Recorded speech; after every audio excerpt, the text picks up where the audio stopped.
Debo Dojo. Quanah Parker.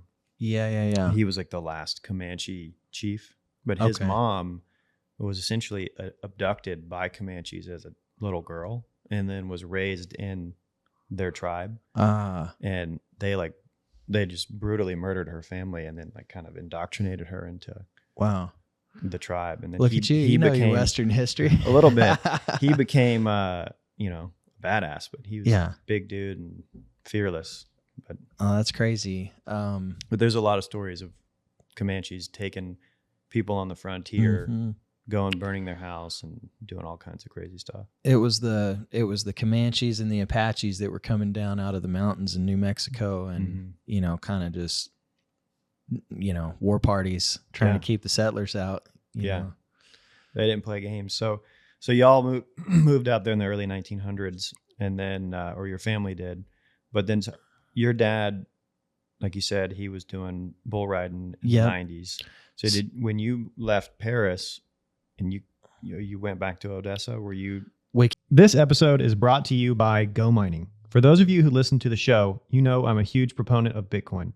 I believe Bitcoin is the hardest form of money ever created, as it's harder, better, faster, and stronger than anything else. In my opinion, if you're not holding your own coins, then you're going to be at a disadvantage in the future. Oftentimes, people ask me if they should get into mining Bitcoin or just buy Bitcoin itself. And for years, my answer has been just buy Bitcoin, maintain self-custody, and hold your passphrase where only you know where to find it. The reason for this is that mining itself has been too complicated for the average person to decipher and maintain profitability. That's all changed now that Go Mining exists. I fundamentally believe that a substantial portion of any Bitcoin holder's portfolio should be diversified within Go Mining because they make mining so accessible to the average person. Supporting the proof of work protocol is equally important to holding coins, and Go Mining's revolutionary service allows you to do both at the same time. You can rest easy knowing that Go Mining is a titan in the industry with a hash rate over 3.8 million terahash that operates 24/7 with 99% uptime in 9 data centers across the globe. So how does it work? Go Mining maintains real application-specific integrated circuit or miners that you can pay for remotely. With their system, you can buy hash rate power via Go Mining's NFTs, connect it to the wallet of your choice, sit back and collect your Bitcoin rewards. It's that easy. You don't have to worry about kilowatt hour pricing, uptime, downtime, or maintenance, as it's all handled in-house by the Go Mining team. To top it off, users can also increase their earning potential by electing to receive their payouts in Go Mining specific tokens. Furthermore, once you decide you'd like to exit your investment, you can even sell your hash rate as an NFT on their exclusive secondary marketplace that now has over 1.2 million active users. You can get started with as little as $30 by heading to gmt.io.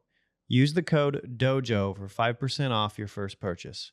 Remember that every investment bears risk, and this is not financial advice. We lived in town in Odessa, so I was kind of raised like from birth in town up to that point, and then we finally kind of built our own place out on the ranch. And my dad was helping my grandpa and my uncles. He trained horses, and kind of did all the jobs on the ranch, building fence, what have you, and then he kind of started doing his own construction business, building barns and arenas, pens, all these different things, fences. And so me and my brother kind of grew up helping him do that, and just looking at all of his old pictures and his videos growing up, I just couldn't wait. I wanted to do that. And he was like a hero, in my mind, and still is today. He's only 5'6", but I always tell people he's got big boots to fill. I mean, I can't imagine doing what he's done. I looked at him like a giant, He's a true hero in my mind. So when you get started in bull riding, I've seen, and I'll say this, I know next to nothing about the sport, but I've seen what I've seen, and you see little kids on, like miniature horses, or how do you get started on that? Because they start them young. Yeah, so when I started, it really kind of, the itch started when we were actually working cattle, like out in the pasture, and we'd bring all the cows in and we'd do the branding, when you work all the young calves. And when you rope the calves, you pull them up to the branding fire horseback, and then the guys work the calves, and, they kind of hold them down while they're being worked because they get wild and want to kick everything. And I would talk my dad into letting me jump on them while they were on the ground and try to ride them up, you know. Nice. Yeah. And then that turned into me talking my dad into letting me get on my brother's or my uncle's roping steers, because my uncles used to rope. And so we would go round up my uncle's old roping steers, and then that kind of evolved from the steers to getting on the younger bulls that were smaller. And then by the time I was like 13, I was getting on full-size bulls, really. I think really by the time I was 12, I got on my first full-size bull. And this was just on your ranch? On the ranch, but then like other arenas that were like in proximity just around town, or smaller rodeo events like junior rodeos. So what is it like when the lights come on, there's, you know, thousands of fans, and you're on that literal monster? I mean, your heart rate has to be through the roof, right? Yeah. I mean, what's cool is my true passion for it developed with no crowd atmosphere, like literally on the ranch, you know, just the guys hanging out, hooping and hollering, you know, for the love of the ride, you know. And I got a real taste of like big crowd atmosphere by the time I was 18. I went to my first professional event that was hosted by Tuff Hedeman, who was actually one of the original founders of PBR. And the movie 8 Seconds is about him and Lane Frost and Cody Lambert, some of the legendary names in rodeo, right? And he started his own organization, split off away from PBR. At that point, things had kind of started to go awry with the corporate, you know, commercialization of the sport. And he decided to take his own road and start another deal. And he called it Championship Bull Riding. And 18, I went to my first event there. I ended up winning it. I won $10,000. Nice. Got the adrenaline of all the fans, you know, cheering and roaring and applauding, and that to me felt like what I could only imagine a gladiator, you know, feeling like in the gladiator arena back in the ancient times. I mean, that was, you're literally stepping up against some of the biggest, meanest, scariest beasts in the world. Man versus beast. It's like slaying dragons in that arena. How heavy are these bulls? Oh man, anywhere from like a professional level bull is anywhere from like 1,500 to 2,000 pounds usually, typically. Are they a certain age normally? Like, because like the younger ones are like in their prime, I guess they're meaner. Or so bulls get to be full size by the time they're like 3 and 4 years old. Okay, and 5. So that doesn't sound very old, but that's like kind of prime age for a bull. Okay. And they kind of retire by the time they're like 12 usually. Oh, so that's a long time. In animal years, it's, you know, they're older. Do they like, I mean, so when you're starting, they're in that like holding pen, right? And then it pops open. Mm-hmm. Coming out of the chute. The chute. Yeah. Are they doing anything to get them riled up? Like, or no, so that's one of the... so much testosterone, they're just kind of angry? That's a good question, because a lot of people ask that question, and I'm sure a lot of your listeners or viewers probably don't know a whole lot about rodeo, but the bulls are bred just like racehorses, you know, especially now. Like the bloodlines are so steep from them doing that for so long. Like true breeding programs started probably like in the 80s.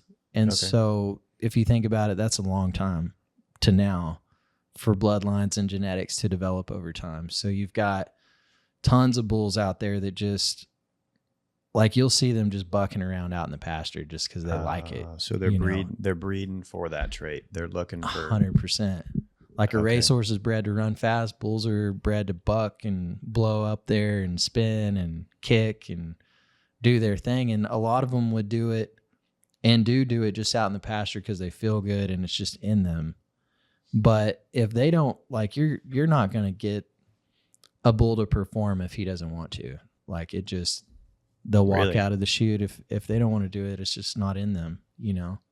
A lot of people think, because there's a strap that goes around the back, which we call the flank. So a lot of people think that the flank rope is tied around their balls. So, I mean, I can see how it would piss you off. Yeah. Yeah. But here's the thing. The first guy that can go like kneel down between a bull's legs and get a rope tied around his nuts, he'll get the Medal of Honor. Yeah, I'll give you pretty much everything in my pocket. That's it. You're not going to do that, especially to one of those aggressively like, kind of on it bulls that are just bred, Here's the thing, they're bred so deep and they're so athletic. It's like a UFC fighter that's all amped up, ready to go. Once they get in that chute, they know it's game time. They're super smart, and the crowd's there and they can feel it. Yeah, you're not getting anywhere close to their nuts. Yeah, I can promise you get your face kicked off. Yeah. And that strap is kind of like a belt, like it goes in front of their waist, in front of their legs. And in our sport, I don't really know what got that started, but to them, it's almost like for the rider, our handicap is we have to hold on with one hand. We can't use two. For the bull, it's like that's the bull's handicap. He thinks he can kick that rope off, and it's his job to try. Okay, so it's like a psychological thing. It's almost like a psychological thing. And even if you didn't have the rope there, they'd be kicking and bucking the ones that want to do it, just trying to throw the rider. But it's just kind of like rider has a handicap, bull has a handicap. And so forgive me for asking this question. I think this will probably demonstrate how little I know about bull riding, but you win by holding on the longest, right? So how simple it is? In bull riding, there's one rule, and it's you have to hold on 8 seconds. 8 seconds. Hence the movie 8 seconds. 8 seconds. Yep. Okay. So the goal is to hold on for 8 seconds without touching with your free hand, the one that's not tied down. And to make a qualified ride, you can't touch the bull within that 8 seconds with your free hand. And then what happens after 8? After 8, you're looking for the eject button and to dismount. Get off. And so, I mean, do some guys try and stay on there longer than 8 seconds, or? The goal is to dismount safely and get out of there, hopefully scotch-free, which happens very rarely. A lot of times it's going to get ugly. Sometimes when you're even at the top of your game and everything goes right, you can still get hurt, just like what happened to me when I got hurt, which we'll get to. But a lot of times, the goal is just to dismount on your feet and run and get out of there. What's like a good dismount technique if you were to try and train somebody? So what I was taught growing up is when you're, I would sit on a stack of hay or get on my bucking barrel, like the tool that we use to train on. It's like a little round barrel, and guys get on there and bucket, and you train yourself to just kind of fundamentals technique. And from a stationary position, just solid sitting still, I would just train. And my dad taught me, you want to look off over your shoulder, like kind of get in your rhythm, look off over your shoulder. And when the bull's coming up, you want to be looking over that shoulder to kick out, because when he comes up and kicks with his back end, that's going to throw you out and bring your momentum. So you like swing your leg around and then kind of just sit sideways and some guys are going to pull the tail of their rope, which is what you're holding on with, to make sure their hand comes out. Because if that hand sticks, then you're screwed. You're going to get yanked underneath them, and it's like that's some bad news when that happens. But some guys prefer just looking out and just blowing out of there and pulling their hand out, but I would always kind of grab the tail of my rope and find that timing and kick out when I could and get away safely. How many guys make it to the full 8 seconds? Is it pretty rare to go that far? No, I mean, it happens all the time, because that's obviously the goal, and you don't win money unless you do make a qualified ride. And so from there, when you make a qualified ride, you're scored from 1 to 100. Okay. And the bull it's gets like on the style, or okay, I see now. The bull gets allocated 50 points for the ride, and the rider gets allocated 50 points for the ride. So, if your bull marks anywhere in the 20 to 23 point range on either side, you have 2 judges in the arena. They both have 50 points for the bull, 50 points for the rider. So if if one judge marks your ride or the bull 22, 23, that's a really good score, and you're going to turn out to be somewhere in the 90s usually. What's the highest you scored? 94.5 points one time when I won my world championship. Hell yeah. That was kind of the highlight ride, I guess, of my career at that point. Do you get to choose the bull, or they choose it for you? So it depends. In competition, usually when you go into a pro level event, you're going to have multiple rounds of competition. The first 2 rounds or first round is what you call a long round, where you have every contestant competing. And then the top athletes that progress on to the short round are like your top 15, top 10, top 15. And sometimes in that scenario, they'll have what they call a draft. And as a rider, you draft your bull depending on the place you're coming in. So like if I'm number 1 guy coming in, I get to pick out of 10 bulls which one I'm getting on. Okay. And draft my bull, right? So you get rewarded for your performance in the long ring. Exactly. And if I'm number 10 guy coming in, I'm left with whatever's the worst one usually, Huh. I'm sure there's some bulls that are just mean. Oh yeah. Are there any that keep you up at night? I mean, bulls are, naturally they're the dominant species of animal out there. That's why, Ferrari or, all these different brands have a bull logo because it's the dominant. Lambo, yeah. Yeah, the Lambo. That's right. Ferrari's the horse. Yeah. Pepper loves Lamborghinis. That's right. Oh yeah, there see, you go. right there. Lamborghini tattoo. Sporting the bull. I didn't know you had a tat of that on you. It's just a bull. It is kind of But no, I mean there was always bulls that intimidated me. There was one that had a scary name that definitely was scary that I got on, and I won. What was the name? His name was Gravedigger. Damn. Just like the wrestler. Can we pull him up? Can you pull him up ever? Let's see if we take a pic. You might be able to find him. If not, I'll send you a picture of me on him at this event. I was just about to reference. I had this bull at an event in Vegas for one of Tuff Hedeman's bull ridings there. And at that point, I had seen him maybe 2 or 3 times at other events. And he was definitely big, brown, like scary, big horns. Definitely, everything intimidating about a bull that could be intimidating, he had it. And, those horns were right in your face. I didn't wear a helmet. I did it old school like my dad, and all the guys from his era. And my generation was kind of like one of the last ones to embrace that style of riding. Now, most of the guys you see wear a helmet, and it's smart. I mean, there's a lot of danger involved with those horns in your face and your teeth, and it's like a baseball bat. I mean, do they file down the horn so you don't get stabbed, or they just in our sport they have to file the horns down to like the size of a silver dollar on the end. Okay. And that's like the rule. They can't come if they're not what you call tipped, then you can't let that bull compete. That's Gravedigger, huh? That's not the one I'm referring to. Yeah, that one's black. You said brown, right? Yeah.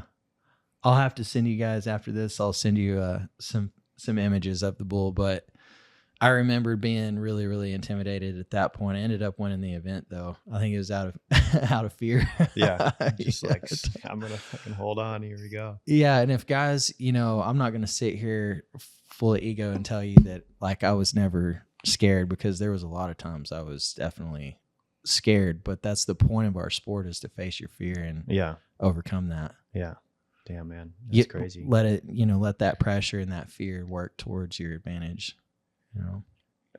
So you rode with a hat on. I rode with a hat most of my career. Yeah. And these helmets now, they're like caged, so the horn can't really go through. Yeah. It's a titanium shield in the face mask part, and it's kind of like a hockey helmet with the actual helmet side of it.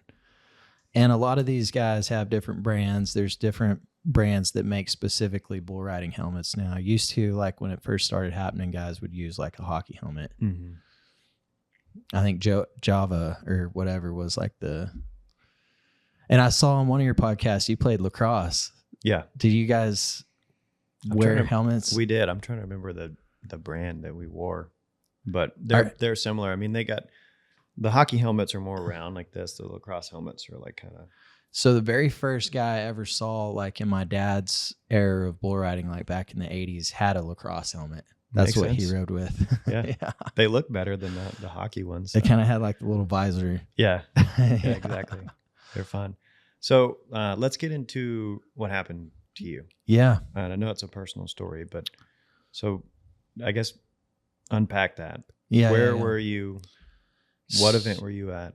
What happened? So started riding 18 pro at the pro level. And then over the years, after my first world championship, I tore my bicep off the bone, which took me a while to kind of recover from that injury. Eventually I had to have elbow surgery from that same injury. And then right before my big injury, like I was 2015 having one of the best seasons I had with PBR, and I'd moved into riding for PBR and was making like their top tour and was on my way to Vegas. And then I got hurt and I got hit with a horn right here in Jackson, Mississippi, coming off of our summer break. The bull kind of, I can send you a video of this too, but the bull left out of there, blew up really high and kind of like fell in his back end. So his back legs and his butt kind of hit the ground. And without losing too much it definitely interrupted the momentum and set me back. And then he just lurched forward and got up off the ground and made a big jump forward and brought me from like backfield to home plate right down on that horn. And that horn hit me right across the clavicle and broke the shit out of my collarbone. It probably busted out like an inch piece of my collarbone and flipped it this way.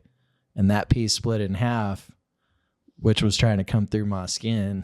It was just poking through. Yeah. And so I had to have an 8-inch plate and 6 screws put in there. Damn. And so went home, got some therapy, got surgery, was supposed to be out for 4 months. And this is in the fall of 2015, right before our Vegas finals. And I had like 1 month to come back and try to make this last event in Tucson, Arizona. And I had to do well. And I was like on the bubble of getting replaced by some other guys that were moving up in the standings because I had to go and, heal up. And so I pushed myself, I pushed the 4-month recovery to a month. I come back and I'm 90 on my first bull back. And damn, dude. I ended up making the 2015 PBR World Finals. And from there ended up a top 5 finish in Vegas.